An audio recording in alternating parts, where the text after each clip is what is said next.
Hello, hello. Here's a little talk for you. So, today I'm going to talk to you about a subject that is very dear to me. But I'm going to assume that you, my lovely audience, are in fact a bunch of narrow-minded, lazy-ass little people. If you don't think of yourself as such, no problem. You can still listen to my presentation. So, let's go. So yeah, I'm going to talk about yoga.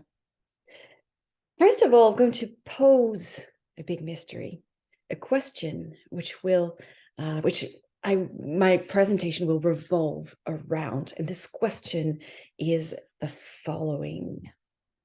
Will I manage to make you interested in my little topic?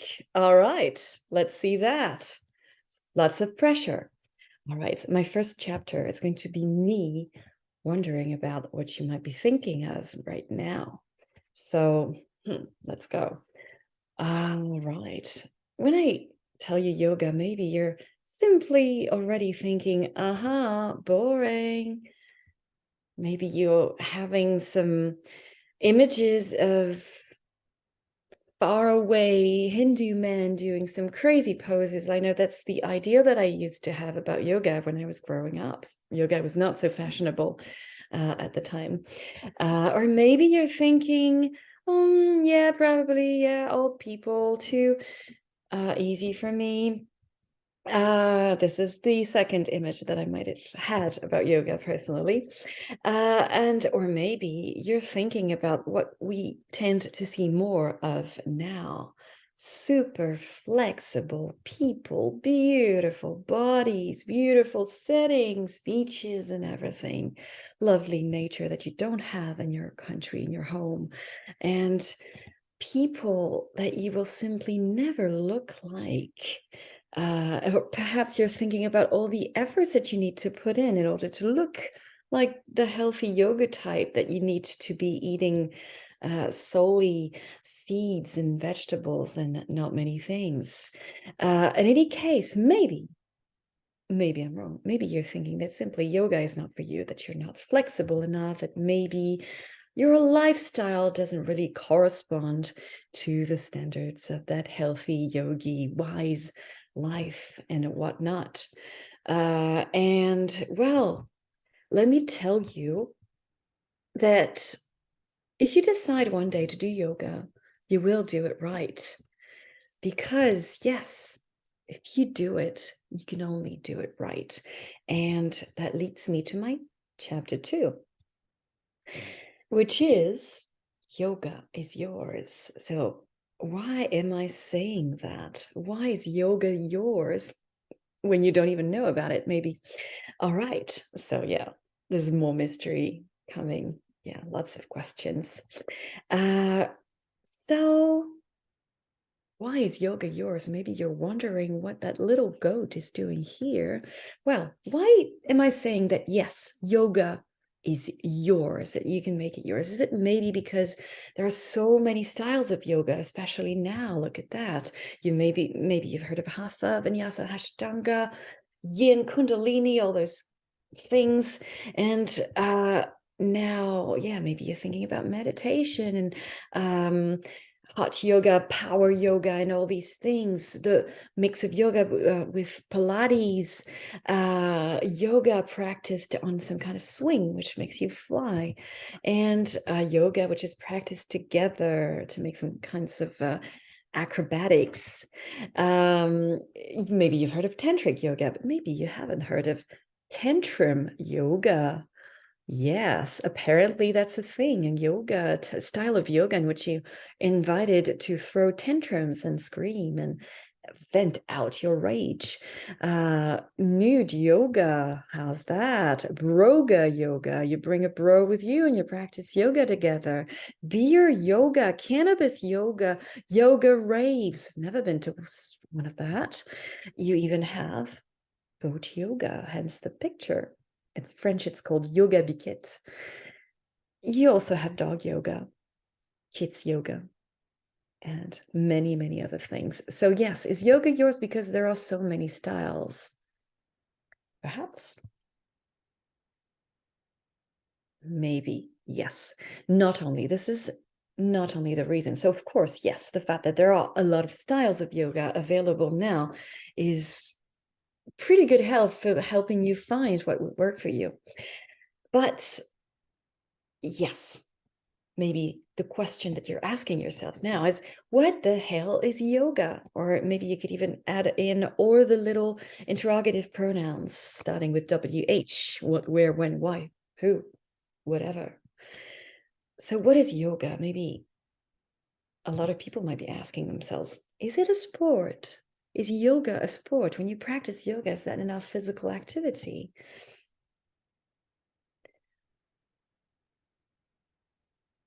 Is it maybe simply an easy relaxation practice? Well, what do you think?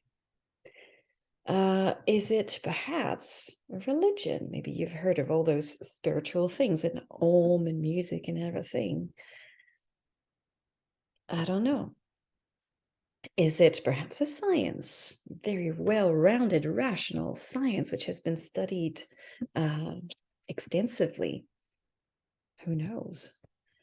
Or maybe you might think it's just some kind of, bullshit trend practiced by white Westerners who don't understand a thing about the Eastern ancient rites that they are maybe trying to appropriate.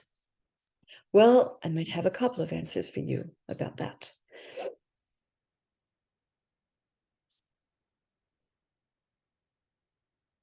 And most of all, does it matter? Yes, so maybe if you want, yoga can be all of that, and probably an endless possibilities of other things. And right, so what we could say to that, so I'm going to try and answer that question, what is yoga basically, and I'm going to give you one of my simplest definitions, probably not very original definition, but to me, yoga is an invitation to meet yourself, an invitation to take some kind of inner trip, an inner journey within yourself, to discover who you are, what you want, where you come from, where you're going, what you like, what you don't like, and so many other things. And so maybe you might be asking yourself, why would I do that for? Why do I need to go out or go in and meet myself?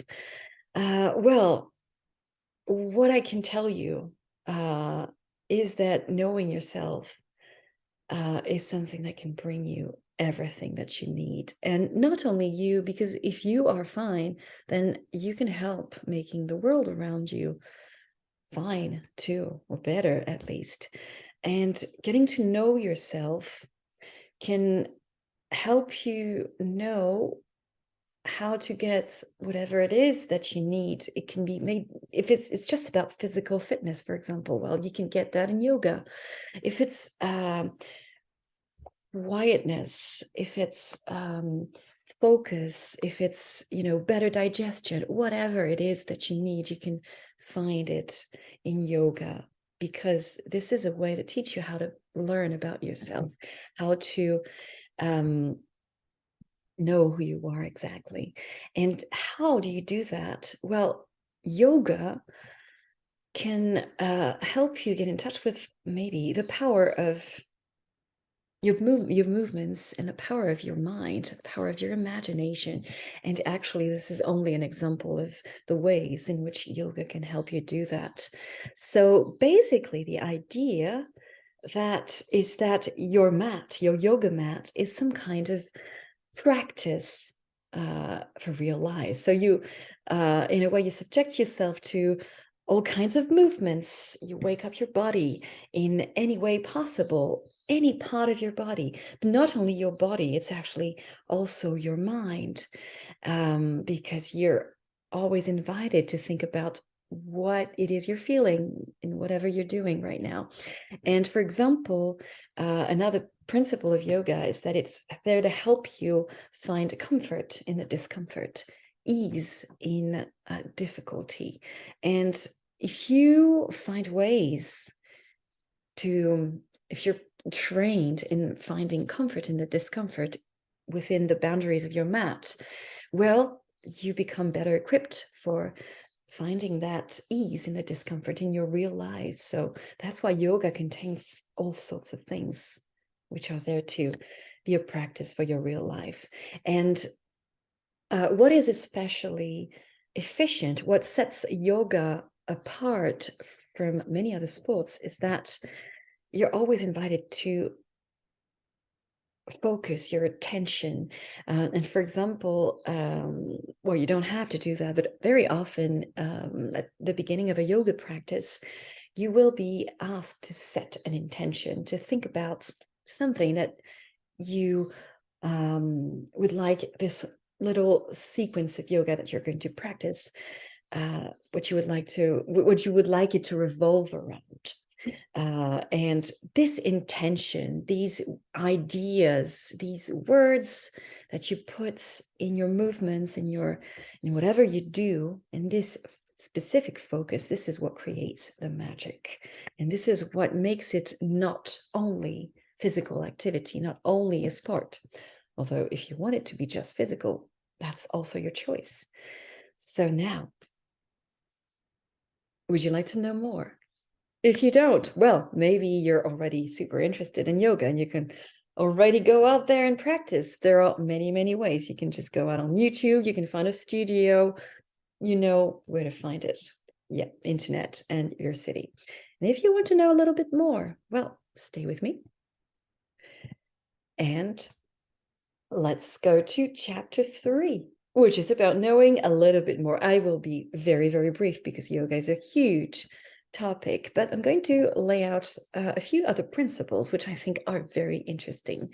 So just to summarize, some very common, the main ideas which come up in yoga generally. So about its history, it's generally described as something very ancient, which comes from thousands of years ago in the East, in India.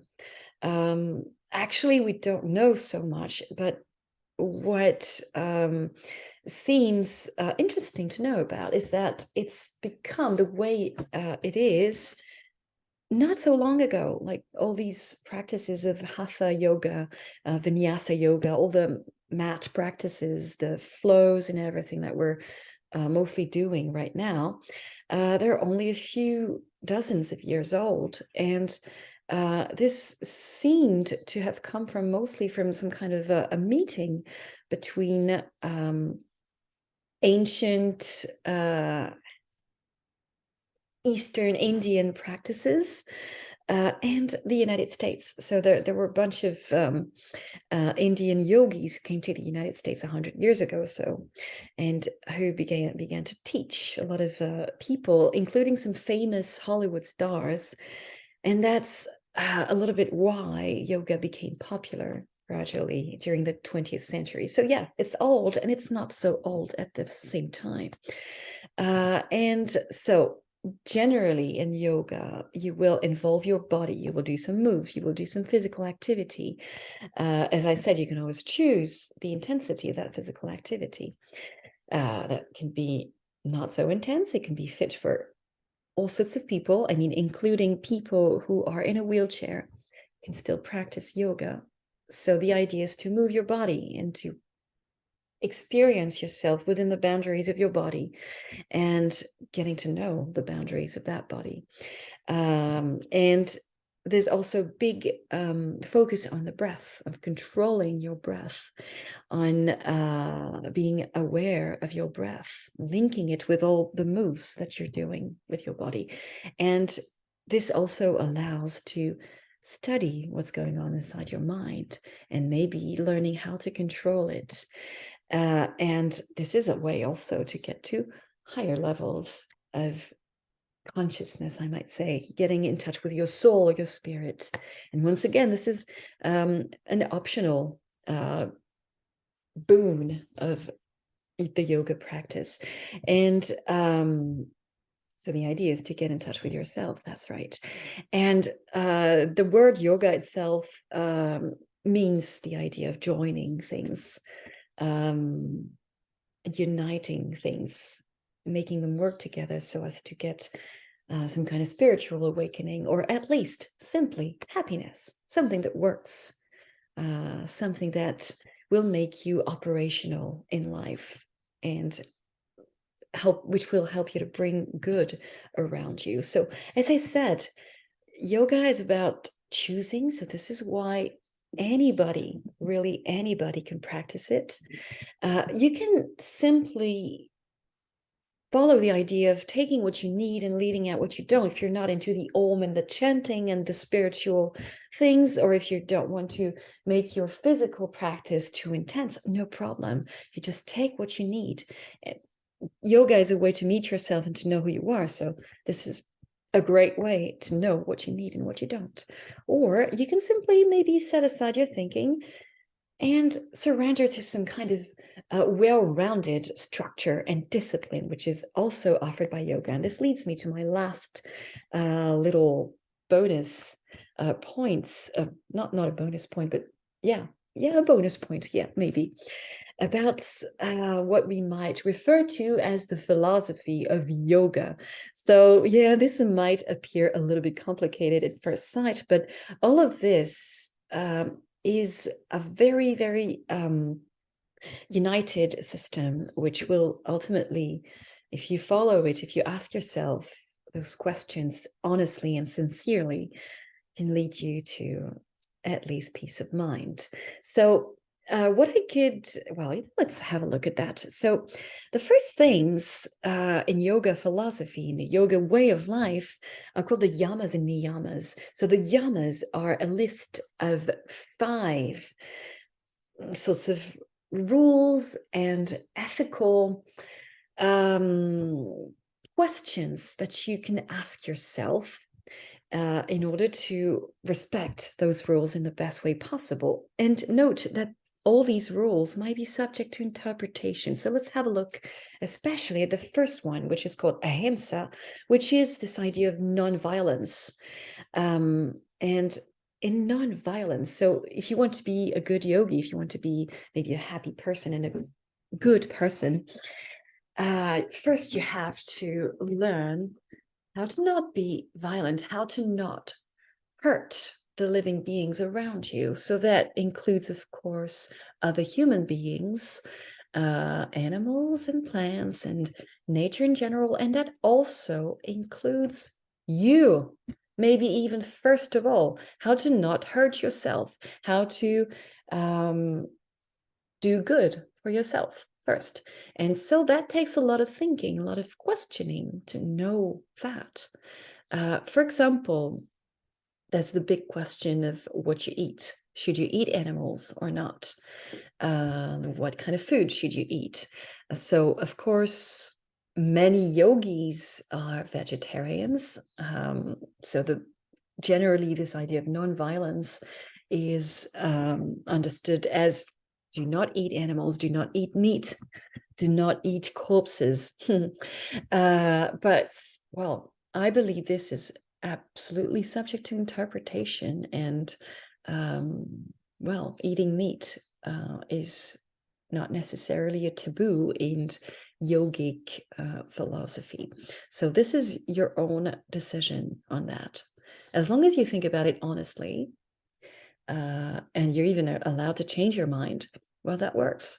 And another thing which is important is satya, the idea of telling the truth, of not lying. So once again, it's telling the truth to others, but it's also telling the truth to yourself, not lying to yourself. And this is another very, very intricate question. How do you know that you're not lying to yourself? Well, so you have to sit it out or lie it out. Sorry for the pun.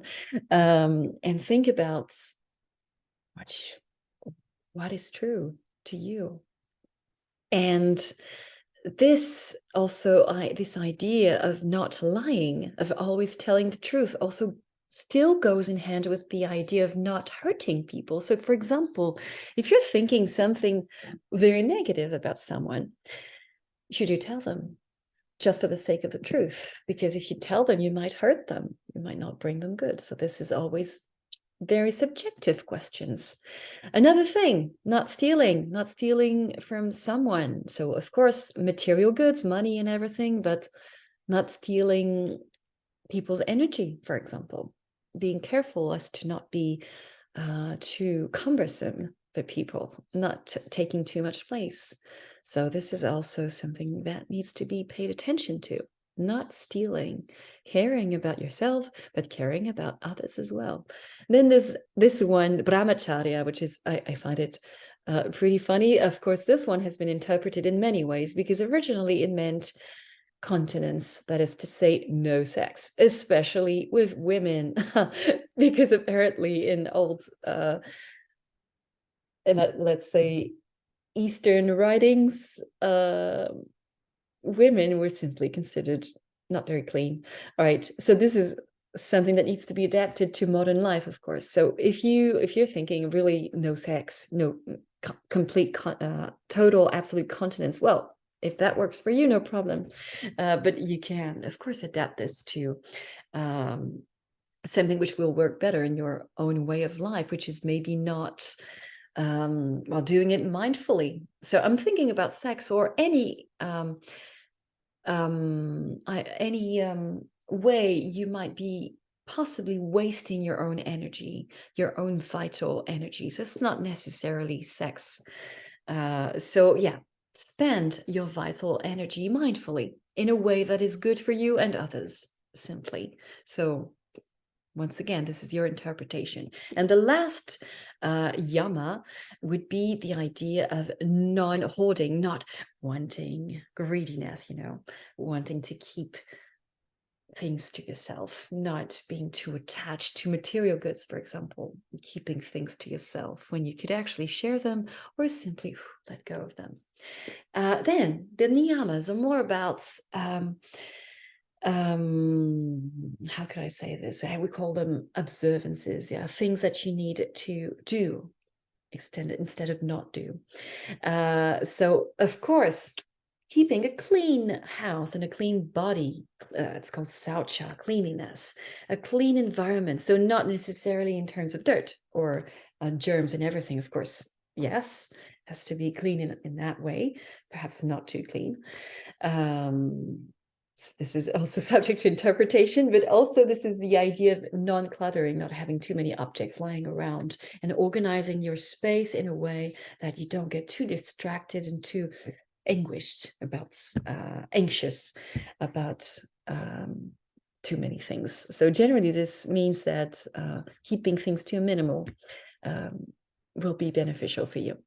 Another one, santosha. I think this one may be the most important of all to me, and this is the one that I have the most trouble observing as far as I'm concerned. It's santosha, being content with whatever happens, with whatever you have, with whatever situation, even if it's difficult. Always finding something that is good, that is positive, that is enjoyable in whatever happens, even if it's like real shit, because of course real shit happens to you and the people that you like, you don't even know why. This is inevitable. Trying to find something that you can take out of it, getting stronger, whatever. But yeah, very simply, try to be content, whatever happens, not jealous, not envious, not thinking about, oh, this will be better in the future, or this used to be better in the past. Be content in the now. Then this other one, tapas, this one is also subject for interpretation. I might call it discipline. Subjecting yourself to a little bit of harshness, something that, not always choosing the easy way, not always being, how can I put it? So tapas is the idea of sustaining suffering, sustaining a little bit of pain in order to gain the great benefit. So for that, you have to really define what will be useful suffering, I might say. For example, if you want to be fit, if you want to, take care of your core, your whole body, Well, you have to do some intense physical activity a little bit. So you have to define what will be acceptable, what will be beneficial for you, and at what point this will become harmful to you. But you have to define that level of difficulty that you need to endure in order to get the great benefit. And you have to really go out and do it, and set yourself a discipline. So, for example, a lot of yoga practices will include this idea of discipline, practicing every day, every morning, every night, whatever, having a regularity and sticking to it, discipline. So yeah, tapas is not the little Spanish things that you eat before drinking, while drinking at night. It's discipline. And then the idea of self-study, swadhyaya, the idea of always, well, reading things, studying, thinking, always trying to question things, and having a look at of what you're thinking about life, of what you're thinking about yourself, about others, about, well, yeah, it's just the rather intellectual side of things, which is there to help you not get fixed into things, maybe, and not get fixed into something that is possibly not so beneficial to you and the people around you. So always keeping a critical eye on things. And then the last one, the last observance, and maybe this is something that is more spiritual. It's the idea of giving up of accepting that you are not all powerful, that there is something else that regulates everything, that is at the origin of something. There's something else that is simply bigger than you, that you cannot really comprehend. And so letting go of that idea and not worrying about it too much. Right. And that's, of course, what we all know. Asana, this is the physical practice of yoga. So this is what people will generally be introduced to in the first place. And there's also the practice of the breath, control of the breath, which is called pranayama. So these two generally will appear in a yoga session, in a yoga sequence. And then you've got all these more refined things. Yoga is also about practicing complete not being distracted by what you receive, what your senses receive.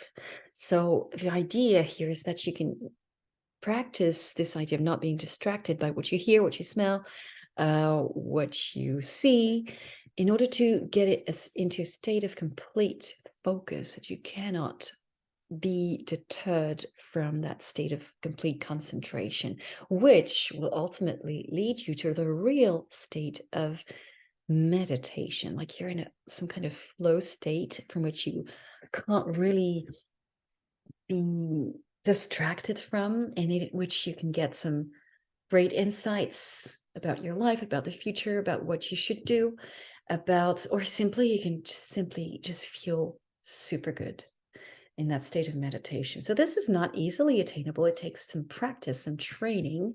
And in the yoga philosophy, you need to observe all of those other six limbs of yoga in order to get that. And then there's the great bonus, which very few people have attained, I think, the state of oneness with the great beyond, or the great God, or whatever it is that you would call God or creation. The samadhi, the state of awakening and everything. So this is, yeah, the big bonus. You don't have to be thinking about that when you practice yoga, although if that does you good, well, go ahead. All right, I will end with a few final words, guys, which is, well, I think, be brave, very important, and go out there and have a good life, or go in there and have a good life. And well, I'm wishing you all the best, of course. And I hope this little presentation, which was not so little, has raised a little bit of interest for you. If not, that's okay. Maybe you'll get to yoga another day. Maybe you won't. Maybe you'll find other ways to have a good life, and that's it. At least I tried to show you what I'm doing what I'm following right now. And that's all, right? And so yeah, here's the little pictures and references that I've used. And if you, the last piece of advice, if you want to get into yoga if you have no money, just an internet connection, and you're a complete beginner, Adriene is the best. And that's my last word. Bye-bye, everyone, and take care of yourself and others.